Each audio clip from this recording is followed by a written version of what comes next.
G'day and welcome to the Grow a Small Business Podcast. I'm your host, Troy Truen. Each week, we speak with an owner who has grown a business with 5 to 30 team members to something bigger. Diving into their numbers and unearthing the pain they've experienced, we explore what they did to overcome each barrier and what they would do differently from day one.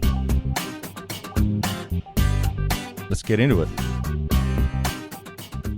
Welcome everyone. Today I'm interviewing Angelo Fraraccio, who's the founder of D'Angelo's restaurant based in Hobart, Tasmania, Australia. So thanks for your time, mate. Pleasure. Been looking forward to this chat. It's been a few months in the making, and we've known each other probably around 30 years via mutual friends, and I guess that's sort of Hobart for you, and love coming to your restaurant either in person or we get takeaways, and you make the best Italian in Tassie as far as I'm concerned. So let's have a bit of a chat. No problems at all. As you said, it's been a while to get this to happen, so we're here now. So let's give it a best shot.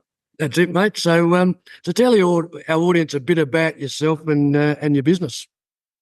Okay. My name's Angelo Fraraccio. I started in business when I was 21 years old. I remember my dad saying to me, if you ever want to get into business one day, you need something behind you. And I said, what did you mean, Dad? He said, well, you need a degree or some sort of a trade. And my aim was always to go into business. Growing up in North Hobart, I suppose, I was always working in little restaurants, cleaning and folding pizza boxes for various restaurants in that area. And I took a liking for it. So before I could sort of actually get into business, I did an apprenticeship as an electrician, which I qualified, and which was great. And I thank Dad highly for that. It just gave me a bit of confidence. So when you do go into business, push comes to shove, things didn't work out, you got something to fall back on. So that was my dad's greatest advice. And actually, I've done the same with my kids as well. They haven't gone into business yet, but they've both got trades, so they can do whatever they like now. So I started my own business I didn't start. I took over a business in 1985 when I was 21 years old. My brother had a little pizza house up in South Hobart, and he wanted to get out of the business, and it was very, very small little business back then. And I said, okay, look, I'll take it over. He went on to back to uni and become a phys ed teacher, and I said, okay, I'll take it over. Anyway, so that's what I started with, no knowledge or about no business plans, what have you. And back then when you're young, you got no fear of failure, so you just go in there and you just make it happen. And it all started like that, and it just grew from there and there. And obviously I've grew that little business. It didn't take me long to grow that business, move it forward, and generate a bit more revenue. So I'll tell you what happened back then in 1985, 86, we had all these big multinational pizza chains come to Hobart, and they're all doing deliveries. And I thought, oh, geez, I don't want to actually deliver. How do I compensate that? So I thought I started putting big family pizza on the menu. I started putting some family pizzas on and giving people more variety. And Monday, Tuesday, Wednesday, I offered 10% discount to pick up for pizzas. And believe it or not, it took off. So I was in a suburb back in South Hobart then, and people got to know about it. And I thought, hang on, this is good. You think of the right things, you put it out there, people are going to appreciate it and embrace it. And it's good for them and good for me, and good on you. So that's how I grew that business. Up the road, there was a Jane Franklin Hall up the road from the uni students. I used to give 10% discount to those guys, the uni students back then, and look after the community. So that's how I got the sense of giving a little bit back. You get a little bit back your way as well. And I enjoyed it. Plus, helping any sporting clubs in the area, the schools or what have you. I thought, this is good. Anyway, so that's where I virtually started. And I sort of had no business plans or what have you. It was just get in there like a horse with blinkers and just keep moving forward, how you can create and build your business up within the four walls. And, I'll go back to Dad again. We're from a family where all my dad's brothers have got butcher shops back in Italy. One had a delicatessen, one had a shoe shop. My sister had a hairdressing salon in town. My other sister's got a still existing business now mending clothes. And so we come from a family where we're sort of all business minded and we'd like to get out there and have a go. So that's how it all started. And then my brother went up and he opened up another pizza house up in West Hobart for a while, but he did work for me for a while. But my existing pizza house, or pizza restaurant in Angelo's, and he opened up. So it's all within the family. We're all sort of business minded. So that's how it all started. And anyway, from the Angelo's, from Mondo's, I moved to Conchetta's, another little business on the corner of Harrington Patrick Street, back in 1990, I think it was. So anyway, another thing, business there was pizza pasta in a suburban area, which worked really well. I was there for 2 and a bit years, and then I thought, hang on a minute, I need to buy my own premises, my own business, and I want to give it a go. So I put everything out on the line. I bought freehold where I am now, then in Battery Point. Everyone thought I was crazy, but I thought to myself, hang on here, this is a pretty good area. You've got your tourists, you've got your locals, and you've got your uni students. And once again, as I was up in Mondo's, it worked really well. Then I said I can blueprint standing in Battery Point, and we'll see how we go. And 31 years later, I'm still there. The business has grown every year. It has grown. And, like I said before, with the horse with blinkers, you work out what's going on within your own 4 walls. How can you improve business? How can you make things better? And how can you give back to the community and make it, a business that's going to be sustainable for all those years? And, up until now, I'm still doing the same thing. I'm still enjoying it. And, I could probably write a book about what's happened over there over the years. But you know what? I'm still enjoying it. I'm still moving on. So that's my story to business. Yeah, that's an awesome story, mate. And I guess, as you say, it's sort of in your DNA as far as family and business, going back to family in Italy and obviously in Hobart, Tasmania. And 30 years is a great achievement in anyone's book as far as a business. And notwithstanding, as you said, you keep growing every year. And so it's a great achievement. So well done. So 30 years ago, when you started D'Angelo's, how old were you? I was 30 years old. Yeah. But like you said, you'd had experience in other businesses. So, you've been essentially running your own businesses nearly for 40 years, which is correct. Yeah. Which is amazing. And to your point, and what I love is you're still passionate, you still love it, and that's the main thing. You keep driving forward and provide the community with a great offering. And I think, to your point, you are very community minded, and I think that shouldn't be lost on business owners, because I think it's like the theory of reciprocity. You give out and you'll get it back in some form, right? Correct. Yeah, we're a big believer of that. And so you're in a position where you can help out. And it's a great achievement too to sort of, for any school, they'll knock on your door, they want something for a fair or want something for a raffle. It's always nice to give back. And sporting as well, just in business or whatever charity, it's always nice to give out. Yeah. So what do you think your secret sauce, so to speak, is for that sustained success that you've achieved? Okay, well, I think people come to a restaurant for 3 ingredients. Now, these ingredients are not just all food. They come for 3 things. They come with service, ambience, and food. So when I get my new staff training, or when I train with the new waitresses or what have you, they fit a little bit, these young kids come in, girls or guys. I just say to them, I sit them down, I say, look, you know what? People come to a restaurant for 3 major things. And they say, what are they? I said, it's pretty simple, really. I said, food, service, and ambience. I said, the chefs will go after the food. You don't have to worry about that. The ambience, that's me. I'll go out and talk to people about whatever they want to talk about, dim the lights, make sure everyone's happy. And services, that's you. You put those 3 formulas together, and you put those 3 things in, you get a great formula. You can't go wrong. So we all keep our end of the deal up. And that's my biggest forte in business, looking after people, make sure they get the right service and the right food. Yeah, I love it. I think you can apply those 3 criteria to any business, really, maybe a different context, obviously, but I think it still applies, service and quality particularly. regardless of what business you're in. And I think sometimes businesses lose sight of that. And it's all about just keeping it simple. Correct. Look, it's not hard. People, and another thing I didn't mention there, treat people the way you'd like to be treated to go to a restaurant, and then you can't go wrong. Yeah. And look, and being honest, don't cut corners, do the right thing. Then you got to, you got nothing to fall back on. You've done your best. The rule of thumb is you're not going to keep everyone happy. 99% of the time you are, but if you do the right thing, within yourself you've done the right thing, and then you can walk around with your head up high and say, right up, well, can't please everyone, but 99% of the time we do. Yeah. You mentioned that you continue to grow every year as far as the business goes. As far as full-time employees, how many have you got, and what sort of that look like as far as full-time equivalent?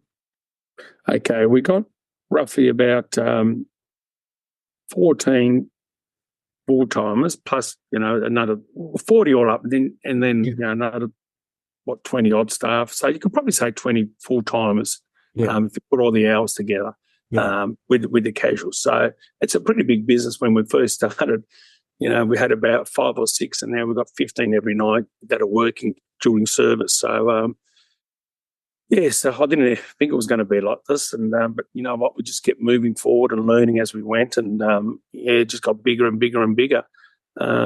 We've got to a point now where it's comfortable. We can provide the same food and service and still be busy as we are. Yes, and I think, and what I like about your business, not only those 3 aspects that you talk about that are very good, but you're very clear on your opening hours. I think a lot of businesses, particularly in hospitality, think they should open, breakfast, lunch and dinner, but you open at evening, at night, and you got a few lunches, but has that sort of trading hours evolved from when you first started? Well, when we first started, it's always been a 7-day-a-week business. We open up at 5 o'clock, every day, and we up until except Fridays and Saturday nights we close at 10. But every other night we close at 9:30. We stick to those hours, even if it is quiet. We stick to those hours because tourists come in and planes flying late or what have you. They want something to eat. We always stay up. So the hotels actually have got an idea that we have people come in late, they can set them up to the Angelo's and they're still going to get a meal at 9:30 at night. So yes, you're right. You stick to those hours, and and people get to know that. Actually, to be honest with you, when I did a ring around the whole hotels because we used to get a lot of people that used to come, we can't find anywhere to eat, So I ring all the hotels up personally. I said, if you've got any late planes that are delayed or what have you, and they've got nowhere to eat, we're more than happy to stay open. Give us a bit of a heads up and we can stay open for them. So, and that's just providing to the tourists and giving a bit of comfort for the hotels as well. So they've got something to say, go up the road and you'll get a meal here. So, sticking to the hours, we've always done that. We don't vary from them at all. So when was the moment you felt like you had succeeded? I'll tell you what, from our first night when we opened up in 1994, February the 10th, we were booked out for the first night. And I thought, gee, what have I done here? Anyway, it was the biggest learning curve. I went from a probably 30-seater restaurant up at Conchetta's to an 80-seater restaurant, and just getting people in, the logistics of getting people out and sitting people in. And you know what? It was just a big learning curve. I didn't know training in the sense of getting ready for this. So, and then you learn you can't sit 80 people down at once and get 80 meals out. So you got to split the tables up, you split the restaurant up, you have times where people come in, and that's how you learn about your takeaways. When it's busy during service, you've got to call this amount of time. When, as you said before, Michael, it's no different than running a sporting team. The girls come in, or the guys come in to work, and I say, right, this is what we've got to do tonight. They're in at this time, they're in it. Don't take their order yet. I'll tell you when to take their order. Take that order in, get that in the kitchen, buy us 10 minutes, get the next table in, and you just got to talk to your staff like that. And to answer your question, how did we learn? That's it. We just had to learn it, hit the ground running, and that's how it got better and better and better. Getting the food out, getting chefs, getting the kitchen organised. But it was just a huge learning curve. Mm. So that first night, as you said, you'd gone from a 30-seater to 80-seater and you're packed. Does that, you felt like you had succeeded? I tell you what, from our first night when we opened up in 1994, February the 10th, we were booked out for the first night. And we stick to those hours, even if it is quiet. We Yeah, my point has succeeded. And then, yes, we did. And once you said about the turnover too, the turnover, every year I've been in business, the turnover has always been better from the year before. Obviously, we've always increased it. And that's due to putting our price up just to keep up with infrastructure costs, food costs, wage costs, the whole lot. Now, if we don't do that, you're going to fall behind the eight ball, and then take you a long time to catch up to it. So having the finger on the pulse, making sure that is all ready. We talk to our accountants, we talk to our bookkeepers, where we've got to improve, where we can improve, fix our margins up a bit, and move on from there. So we don't just sit on our hands. We're just always looking forward, look how can we better improve and not get behind, because once you get behind, you've lost it. Yeah, absolutely. I think there's a good tip there as far as, always reviewing your prices, because I think too many small business owners are hesitant to do that because in their mind, they're going to lose customers. But I think, like you say, you need to continually do that. One, to obviously maintain your margins, and obviously so you can keep providing a quality product and a quality service. Correct. You don't want to be there sort of in a nice way. I mean, we're all in business to make money, and it's our livelihood, and we employ people. We've got to make sure it's not only about me, but it's about all our staff as well. So they've signed up for a job. We've given them a job. It's about all of us. Now, when you look at the 40-odd people and 20-odd people we employ full-time, that's a lot of mouths to feed with these people, their home loans, their cars, their kids. So I've got a responsibility as well to make sure my business is running right, to look after them as well. It's not just about me, it's about my 20 staff as well. Yep, spot on. So what does success look like to you then? Success. Well, I think it's nice. Success is nice when people come in the restaurant and they've heard about you from all around the world, and all about from the moment they come in. We've heard about you. We came to Hobart. We're tourists from wherever. They told us we've got to come to Hobart. When we come to Hobart, we've got to go to the Angelos. So I think that's it. Word of mouth. You still come around. We've got the social media and what have you, but word of mouth, you cannot beat the word of mouth.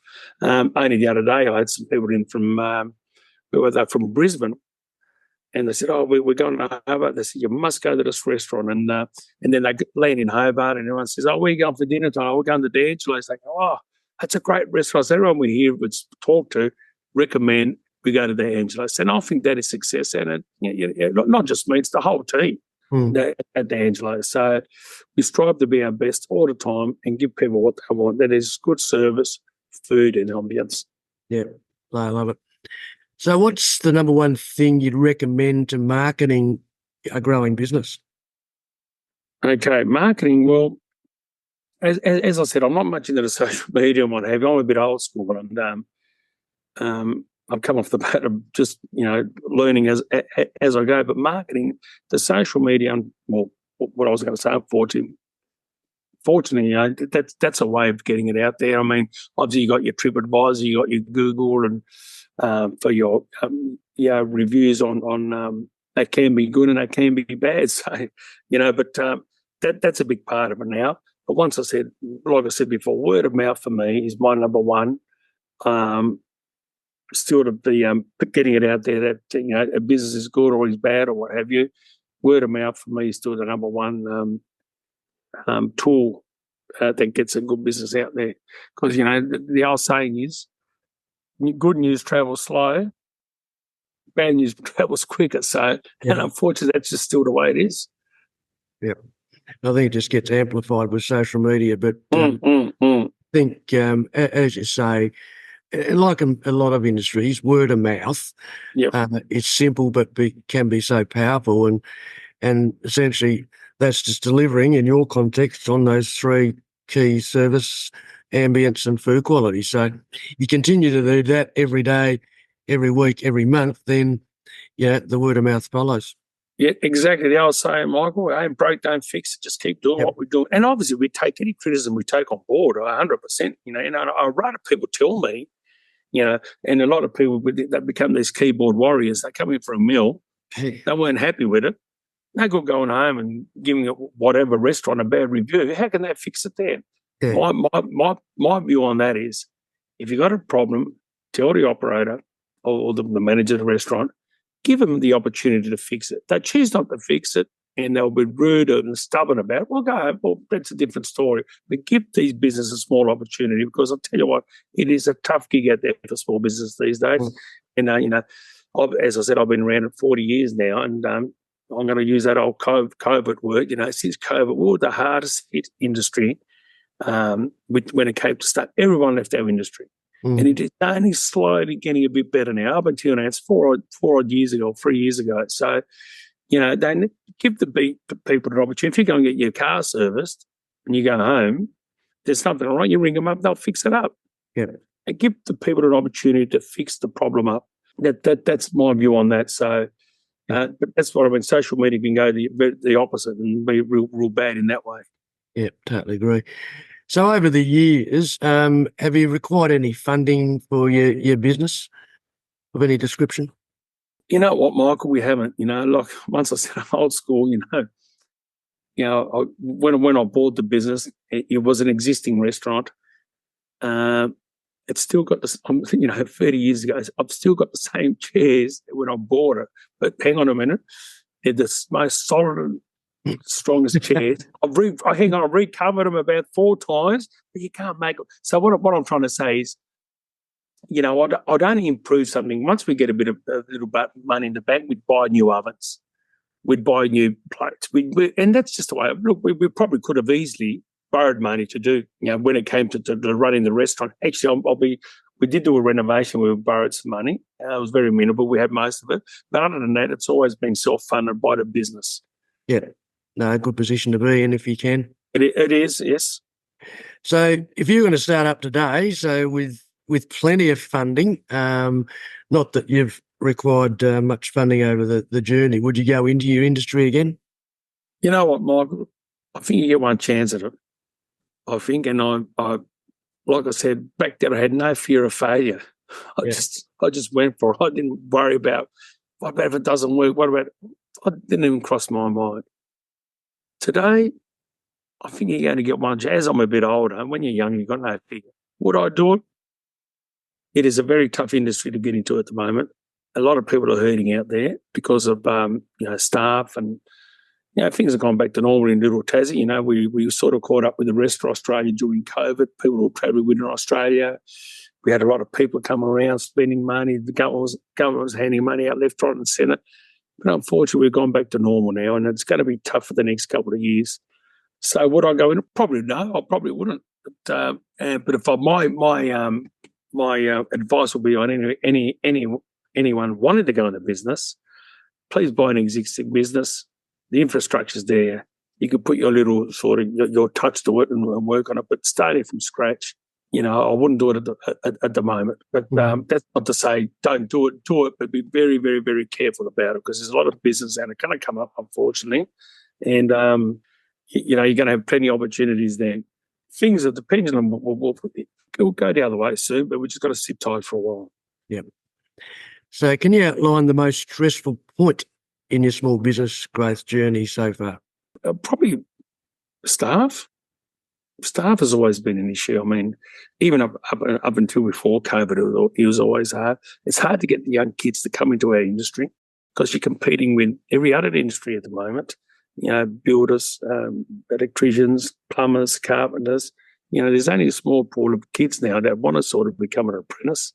But you know what? A lot of the young kids don't want to work nights anymore. They'd rather go and play football on the weekends and work 9 to 5, and have their social weekends and what have you. But it's very hard to get people in our industry. Like I said, we're competing with all the other industries as well. So, I mean, if you've got the desire and the will to move forward and have a business, whatever, you're all fired up. You just need good people around you. And once again, I've had some very, very good staff over here. Or one of my staff, Marco, who worked for me for 5 or 6 years, and he's become a partner now of my business. Been there with me for 20 years now. So, it's good to have someone to bounce the responsibilities and any issue between both of us. Because a good friend of mine said to me, to have a successful business, you shouldn't be working for the business. The business should be working for you, not you be working for the business. So we can have a lifestyle if we want to go for a holiday and enjoy life, because it's not all about work. We're all passing through in this world. We've got to enjoy it as well. but the satisfaction is there when you've got a very successful business, and we can bounce it off Mark. I can have a holiday, he can have a holiday. So we sorted that out, which works really well. But the most important thing, I'll go back to a few questions you asked me about before, Michael. It is so pleasing when people come from around the world or wherever and they say, you've heard of the Angelos, and they come in and go, right, that is good. You know you've achieved something that's got out there and you've done the right thing. Yeah, no, it's great. And look, the vast majority of businesses we talk to would say the same thing. The most stressful point is around people. Mm. So it can be the biggest challenge in the business, but it's certainly where the value is at as well, if you can deal with it appropriately, which I think testament of your longevity, you do it well with your people. So, that's great stuff. So what area in business do you feel you've had to work on the most to add the greatest value? We've had to work on our, obviously our costings. You got to make sure you get that right. You do the right thing, not just for food, for our wine. Work on our staff, because they're very important to us as well. You know, they go to a table, would you like another wine? Would you like another meal? Would you like a dessert? Coffee or what have you. So that's what you've got to work on. You've got to try and educate those guys. It's not just about creating revenue, it's providing a service. You go to a table, you drop off a main course, they've got half a glass. Would you like another meal a wine with your meal? And those little things are pretty important to the coup. You know, you do that, 20, 30 times a night and what have you. Those little things add up, but it's for both. It's for service and the revenue as well. Yeah, because you only get so many people in there. Like, it's not trying to get every like ringing a wet clock, getting a drop out of it. It's about service, and I think that's how you can get the best out of everyone. It's just providing a bit extra service in a nice way and asking people would they like another drink or a dessert or a coffee, whatever you. Yeah. So to your point, I guess the coaching and training of your people is so important, right? And like you say, for not only the business, but for them as far as their growth and ultimately the customer. Yep, that's right. Yep. I think you've got to have that service. You provide that service for them. Yeah. So what have you enjoyed the least about managing the growth of the business? Once again, staff, it just revolves around staff. You get good and you get bad. We've had a lot of good staff there. And I must say, we had 2 apprentices that did actually one apprentice and Marco's brother. We've actually sold a 10% share of the business to the chefs as well, to make life easy for us as well. I forgot to mention that, because you can't have the best car and not have a good motor under it. So the guys in the kitchen, they do a fantastic job preparing the food, through the food costings. We have meetings every Monday morning. Well, I had one this morning. We talk about what we've got to do, where we can improve, food costings and what have you. So I forgot to mention that, Michael, before, which is an important part of it. So Marco looks after the floor staff, and the kitchen, they look after the staff in there. So it's a really good setup we have. It's a good, and I'm glad you mentioned that, because I think sometimes that's overlooked, and the fact, offering equity and to key people, and not having that mindset of, giving away, control or ownership, because let's face it, it's best to have, a lesser percentage of a lot rather than 100% of nothing, right? Not correct. Great way of putting it. And the other thing too, the guys that work for us, they're good guys. They're only going to go open up their own restaurants. Well, you might as well stay here.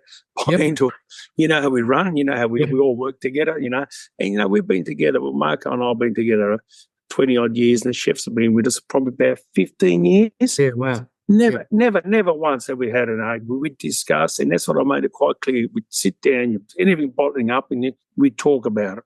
Talk. And that's the way we've got a really good relationship. And once you said to me before, would I do it again? To create this team that we've got now, again, I reckon it'll be very, very hard, Michael, between myself, Marco, and the chefs. So we'll bounce off each other pretty well. We all know what we need to do, and we just keep, powering ahead, and we know what we've got to do. Talk, no, that's good. And that's it. Yep. which, like you say, it's pretty simple when you want it back. I think it's everyone knowing their role responsibilities and communicate. Doesn't get much more simple than that, but unfortunately, some small business owners lose sight of the basics and everything unfolds. So, I love to hear that success on the back of that, mate. Yeah, no, it works well, and I'm thinking about it. Look, as I said, once again, staff, chefs, and what have you. I mean, it is so hard, but it's good for these young guys as well to give them an opportunity. Absolutely. And like I said, good bunch of guys, and we work pretty well together. It's been good for all of us. Yeah. So, what do you love most about growing a small business? Well, I love the challenge of when you think of something and you put it into place and it actually works. You go, oh, okay, we'll tick another box here. That works. And, that could be anything from doing a bit of sponsoring someone or doing something, and the feedback. I mean, I'll do as you probably know, I sponsored a couple of the Carlton footy players. They're Guernsey sponsors, and you've got so many. How many members we've got? 80,000. I think it's pushing 100 now. 100,000 now. 100,000, and it goes in their little booklet. There's play spots, and we get people from Melbourne. Oh, we read about you in the brochure for you sponsor these plays. So what I'm saying is, you put it out there and you get the feedback. And look, that's working. It gets out there. They're actually reading about it. And they're coming to Angelo's when they come to Hobart because they know we've got a little bit of a part to do with the Carlton Footy Club. So that's what makes me go, oh, well, that's good. So it's not about money well spent. It's about getting it out there and being involved, because I love the Blues, as you know, and it being a part of it. And I thought, how good is this? Yeah. So little things like that, with the jack jumpers. We sponsor all these players. I love doing it. I love to give back to the community. And when you get a bit of feedback from that, that's great. It's working. Yeah, that's great. For those that don't live in Australia, Carlton Football Club's part of the Australian Football League, and one of the big clubs now, and I'm a passionate Carlton supporter, so we share something in common there, mate. And it's great you do that. So what has been the biggest mindset shift for you in your small business growth journey over this last 40 years? Yes, well, you're right. Yes, as I remember, my first guy walked in with a big sports bag, and probably 1997, 98, I thought, geez, what's this guy doing? He had a mobile phone. So in that 30 years, I said, technology has changed so much from the old credit cards when you used to put the card in the little button and swipe the card, and from our music, from our Spotify's, from our CD, it just everything else. And you know what? It's changed so quickly over those years. Yeah, that has changed a lot. Just how we do things now. I mean, as I said, I'm a little bit old school, but moving to that side. But that was a little bit of a wake up call and a bit of a shock. How I had to adjust to all that. Yeah, but other than that, I'm still a bit old school, still a bit old fashioned, and probably not many of us left. I just keep doing things. Ain't broke, don't fix it. Just try and improve it.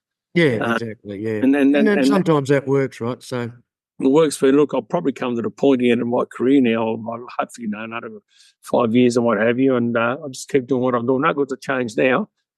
Try and reinvent the world. Just keep doing what I'm doing, and just keep moving forward. And if I can help anyone and what have you.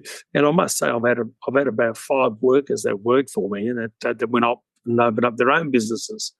And I was more than happy to help those guys and give them advice. So that's another way you can sort of help the community and help these guys. Yeah, that's great. So what's the number one habit you think a small business owner needs to develop and maintain in running a business? Consistency. You've got to be consistent. No matter what comes to food, service, the way you do it, you just got to stick to your guns and be consistent in what you do. Yeah, I totally agree. And I think certainly one of the key ingredients for a great business. And I think definitely you do that well. Are you a small business owner? You know that getting recruitment right can make or break your team's success. Just one mishire can cost your business up to 27 times their salary. Finding and retaining top talent is a challenge, especially in today's competitive market. That's where our Ultimate Recruitment Toolkit comes in. Over 10 intensive days, our online course is designed specifically for small business owners like you. We'll walk you through the process of sourcing and securing A players for your team. Here's what you'll gain. Learn the proven strategies to pinpoint and attract the best talent in your industry. Access our comprehensive playbook filled with templates and tools tailored to fit your business needs, and apply the resources right away to enhance your recruitment process and streamline hiring. Invest in your business's success by helping your management team become effective recruiters. Supercharge your hiring process today with the Ultimate Recruitment Toolkit, available at growasmallbusiness.com. So you talked earlier about people being your biggest challenge. Can you talk about how you've added people to the team over, obviously many people, but more just some specific wins, mistakes or advice for those listening around adding people to a team? Yeah, look, as we all know, everyone in business, we can't do it without our staff. Staff are a critical role they play in our businesses. And I've always, my biggest view on this is if I find someone that is very good, that is committed, that are actually genuine, that want to be there, I always try and look after them. Hence, what I spoke about my business partner, Marco, I thought to myself, righto, that he's a good guy. He's a young guy. He wants to get into business. Set him give him an opportunity to get into business. Same as the chefs out the back, in the back section of the restaurant. You've got to give people an opportunity. If you come across good people and they do the right thing by you, give them an opportunity. That is my way of moving forward. And as once again, not working for the business working for us. You can't achieve that if you haven't got good people around you. Yeah. No, good tip. And so what are some things you'd recommend to building what we call a sustainable and kick-ass culture to help with growth? I just think, as I said before, those three things, when you got people coming to your business, you really got to break it up for them. Just don't say, right, go in there, do your suit. You've got to give them a bit of an understanding of your business, how we are.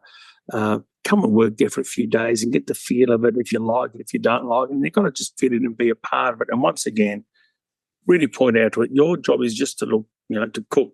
Your job is just to make a pizza. Your job is in the bar. Everyone's got a role to play. And I think you can break it up there to a lot of these young kids as well and take the pressure off them as well and think that, they've got to do the whole lot. No, you don't. You just got to do what you've got to be paid for, to service, be in the bar, make pizzas or cook. That's all you need to do. Yeah. And that's the way I'd say break it up and make it that easier for yourself and for all your staff as well. Yeah. Give them identify a job for them to do and do it at the best they can. Yeah. And if they've got any issues, please talk about it. When we're here, we're all got kids and family. We want kids to come into our environment, not be bullied and be told what to do. You've got to talk to these kids, and it's up to us to educate them and to learn them the ropes of our industry. Yeah. That's what I do quite often. So you touched on it a little bit earlier, but tell our audience how you've handled balance over the journey. Well, the balance, look, I'm going to be honest with you, when I first started, once again, I was just big green at it. For the first probably 8-10 years, I worked 7 days a week.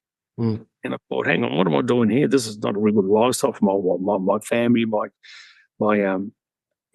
kids and whatever. But I did have holidays in between, but it would only be 4 or 5 days. And I was so committed and focused on building the business and getting it to where it is now.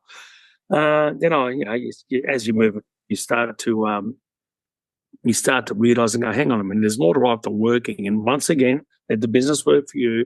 And so when my business partner came on board, gave him a share of the business. But I had made it quite clear to him, if we're going to do this, we've got to have more time off so we can enjoy the business.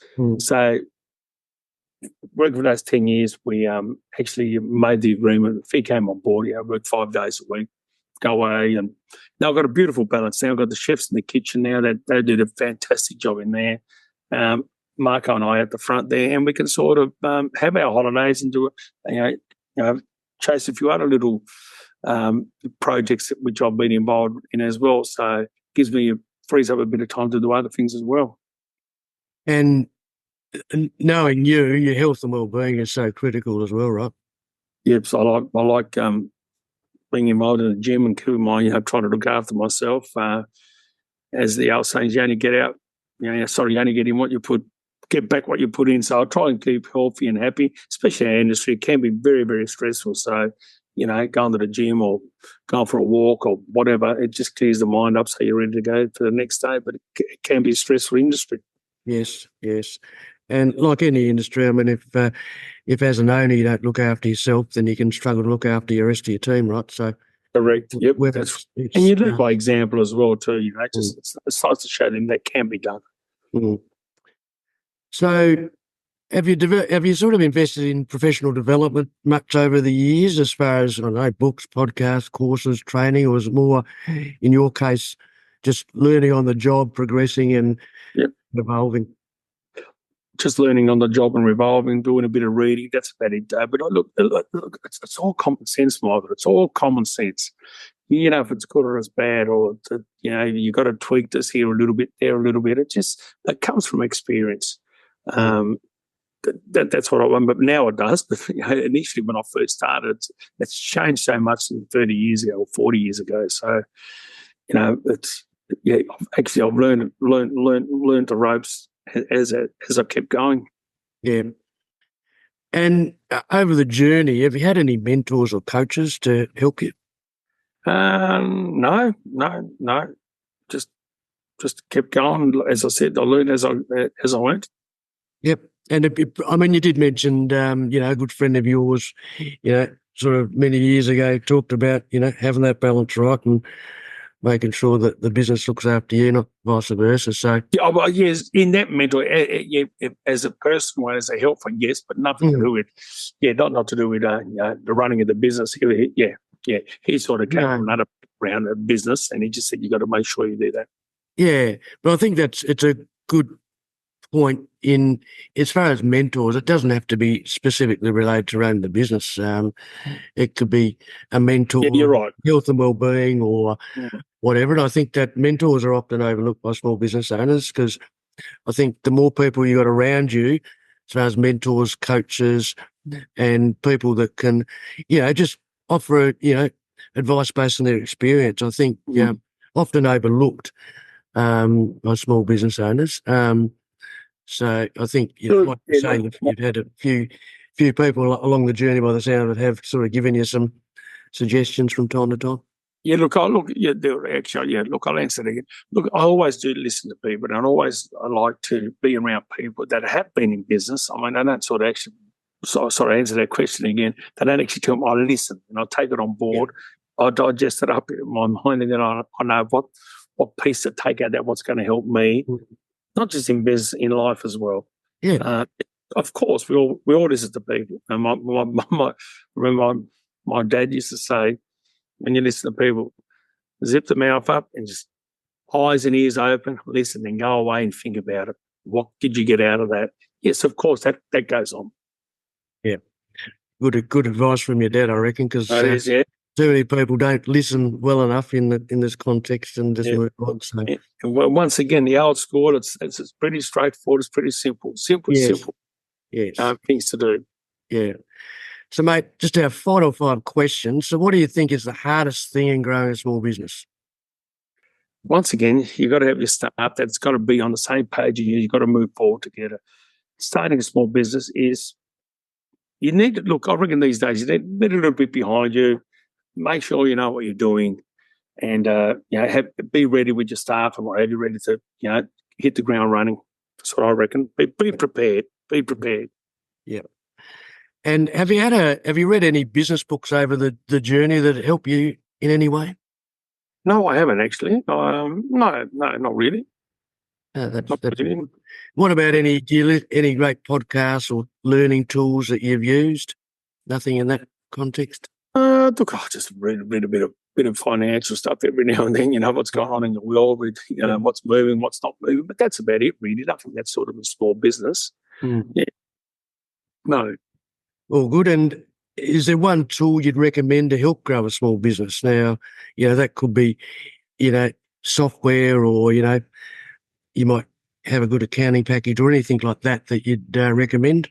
Well, look, I just recommend a small business. I mean, as I said, once I started those 40-odd years ago, things have changed so much now. There probably wasn't enough information out there. There probably was, but I never looked for it. But these days, you just got to get online. You know, you want to start a small business up, you want to do that, get on there, put in your questions, get them answered. As I said, digest it or put it in your mind. So when you do open up a business or you need anything, you know what's going on. But there's so many things out there now that can help you with a small business. And I advise people that want to start in a small business to do get involved. Talk to your accountant, talk to your bank, talk to people that have actually been in there now, because it wasn't as easy as it was 40 years ago. It's a lot harder now. So anyone that wants to get into small business, you know, have all your ducks lined up, ready to go, and get all the information that's going to need to make us succeed in a small business. And that could be, once again, accountants, bank managers, business people that have had the knowledge and experience in business. That's what I would recommend to anyone, because it's not easy.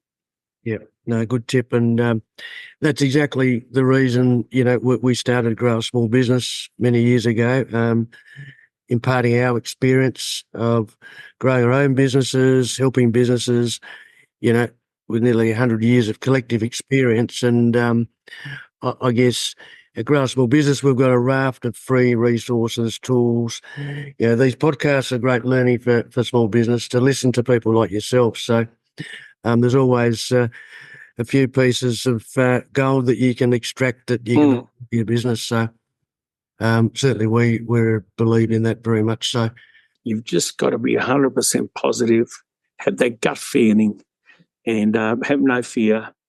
And you know, you go into business, and as I said, and you won't go wrong. If you're hesitant, do not do it. If you've got no fear, just go for it. Yep. So lastly, mate, what would you tell yourself on day one, 40 years ago, of starting out knowing what you know now? Wow. I would have thought to myself, I wouldn't be doing it for this long. Number one. But you know what? If I've got to sit back and go through it all, I wouldn't change anything. I've actually enjoyed it. I've liked the challenge. I really have liked the challenge of being in small business and being a mentor to a lot of these young kids that have come through, you know, my business, and now they actually got their own businesses. And nice to say, well, the guy used to work for me, or this guy. Yeah. It's nice to be a part of it and give something back into our industry. And I wouldn't change a thing. I've enjoyed every bit of it. I really haven't. I mean, up until now, I still enjoy it. And people say to me, aren't you going to retire? I said, well, what am I going to retire for? I enjoy what I do. I've got a good balance. I've got a good business partners. I come and go as I want. But my heart's still in the business. I will never drop my guard on that sense, but just keep doing what we're doing. Yep. Why not? Yep. And that's, you know, up until now, I'll keep going. Once I lose that desire and that will, time to move on. But at the moment, I still got a bit of fire in the belly. Yeah, no, that's good. I think, and I'm like that. I mean, if you're passionate, love what you're doing, then it's more about just getting the balance right and being able to do what you want to do and still sort of, you know, run a successful business. It's all part of the challenge, eh? It sure is. No, I love it. It's good to wake up every morning, have a purpose, go there, and it's great. The people, the friends I've met, from sports to politicians to just to the locals, just everything. It's been really, really good. It's been a great experience. I've absolutely enjoyed it. I wouldn't change it for the world. Yeah. And you just touched on, just in closing, you mentioned purpose, and I think that's something overlooked in business, particularly when businesses owners succeed and exit, making sure they do have a purpose, because I think it's so much overlooked going through the succession sort of phase in business as in life. So thanks for that last little tip, mate. So thanks again for the chat. It was thoroughly enjoyable, and hopefully when this cast goes live, the Blues are looking good at the back of the season, mate.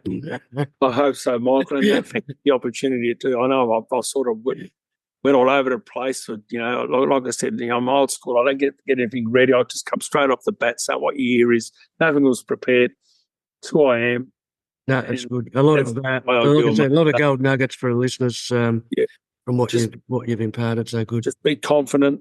Be confident. If you're confident and you've got that desire, you'll always succeed. Yep. Have no fear. That's it, mate. Thanks, mate. Good on you, Michael. Thank you very much. And for our audience, we would greatly appreciate a review in iTunes or whatever platform you listen to us on. More reviews means we bubble up higher in iTunes, etc., so more business owners looking for podcast help with their growth will find us.